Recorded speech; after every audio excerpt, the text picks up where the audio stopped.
నొప్పి మాయం సర్జరీ దూరం ఆపరేషన్ లేకుండా మోకాళ్ల నొప్పులకు ఆధునిక చికిత్స ప్రాణ పెయిన్ క్లినిక్.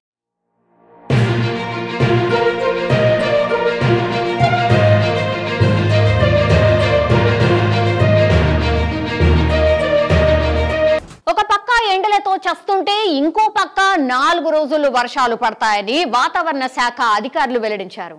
తూర్పు మధ్యప్రదేశ్ నుంచి విదర్భ మీదుగా తెలంగాణ వరకు ఆనుకొని ఉన్న ఉపరితల ఆవర్తన ద్రోణి ప్రభావం వల్ల రాష్ట్రంలో మరో 4 రోజులు మోస్తరు వర్షాలు కురవనున్నాయని హైదరాబాద్ వాతావరణ శాఖ వెల్లడించింది. కొన్ని చోట్ల ఉరుములు మెరుపులతో కూడిన వర్షం పడే అవకాశం ఉందట. నిన్న ఉమ్మడి ఖమ్మం జిల్లాలో వర్షం పడడంతో రైతులకు పంట నష్టం జరిగింది. భద్రాచలంలో ఈదురుగాళ్లతో కూడిన భారీ వర్షం పడింది. ఇక అక్కడ లక్ష్మీ నరసింహస్వామి ఆలయంపై పిడుగు పడడంతో ధ్వజస్తంభం కూడా దెబ్బతింది. పిడుగులు పడే అవకాశం కూడా ఉంది కాబట్టి ప్రజలందరూ అలర్ట్ కావాల్సిందిగా వాతావరణ శాఖ సూచించింది.